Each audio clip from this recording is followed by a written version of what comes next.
કરવામાં આવ્યું છે. સેલનું રેટિંગ છે તો બ્રોકરેજના રિપોર્ટ બાદ ખાસો ઘટાડો છે. વાયદાના ટોપ લૂઝરમાં આપણને સામેલ થતો જોઈ રહ્યા છે. પરંતુ આના પર ડિટેલ્સ જાણીએ. આપણી સાથે જોડાઈ રહ્યા છે તૃપ્તિ કપૂરિયા. તૃપ્તિ, ગુડ આફ્ટરનૂન. કઈ રીતે અપડેટ છે બ્રોકરેજ હાઉસીસના રિવ્યુમાં?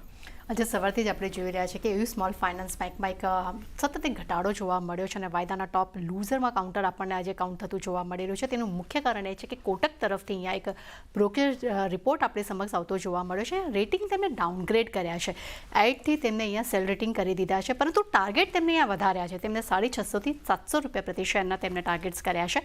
તેમનું માનવું છે કે 2025માં ખાસ કરીને અનસિક્યોર્ડ બિઝનેસથી જોડાયેલા જેટલા પડકારો છે તેનો સામનો કંપનીના નફાના ફ્રન્ટ પર જોવા મળી શકે છે. પરંતુ સામે તેમને એ વાત પણ કરી છે કે અગર જો અહીંયા સિક્યોરિટી અગર અપેક્ષા તેઓ રાખી રહ્યા છે કે ખાસ કરીને ચાલુ નાણાકીય વર્ષમાં આ જે પ્રોબ્લેમ્સ જે છે તેનો ઉકેલ આવી જશે, પણ જો મેક્રો ઇકોનોમિક્સના વાતાવરણ જો અનુકૂળ બને છે તો કંપનીમાં એક સારી એવી રિકવરી પણ જોવા મળી શકે છે. એટલે થોડાક મિશ્ર રિપોર્ટ્સ અહીંયા આપણી સમક્ષ આવતા જોવા મળી રહ્યા છે. તે સાથે તેમનું એ પણ કહેવું છે કે શેરમાં જે સતત રેલી આવી છે જેને કારણે કરીને હવે તેમને રિસ્ક રેવોર્ડ જે છે તેમને ખૂબ આકર્ષક નથી લાગી રહ્યા. તેમને તેમના વેલ્યુએશન પણ હાઈ લાગી રહ્યા છે અને કોટક તરફથી એ પણ કહેવું છે કે હાઈ વેલ્યુએશનને કારણે કરીને હવે તેઓ એવું સ્મોલ ફાઇનાન્સને બદલે બીજી કંપનીને તેઓ અહીંયા પસંદ કરશે.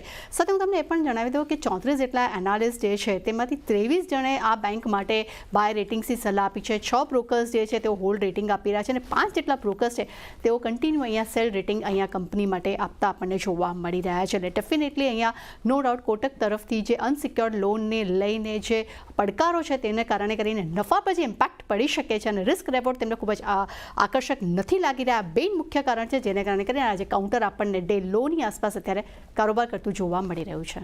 જી તૃપ્તિ, આભાર આપનો આ સમગ્ર માહિતી માટે. એવું એસએફબી સાથે કુનાલ શરૂઆત કરીએ.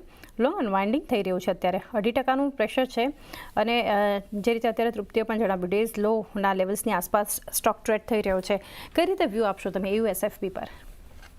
ઓવરઓલ સ્ટ્રક્ચર કાફી પોઝિટિવ રહ્યો છે સ્ટોકનો.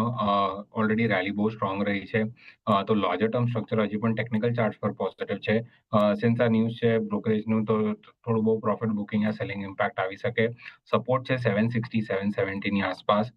ઓલરેડી અગર કોઈ લોઅર લેવલથી હોલ્ડ કરતો હોય તો મારા હિસાબથી કન્ટિન્યુ કરી હોલ્ડ કરવા. ફ્રેશ એન્ટ્રી કરંટ લેવલ પર રેકમેન્ડ નહીં કરીશ. અગર 760 770 ના ઝોન પર આવે છે તો આઈ થિંક એક ફ્રેશ બાઇંગ ઓપોર્ચ્યુનિટી ત્યાં બનશે. ફ્રેશ એન્ટ્રી નહીં હોલ્ડ કરી શકો છો એવું એસએફબી. એ સાથે જ સમય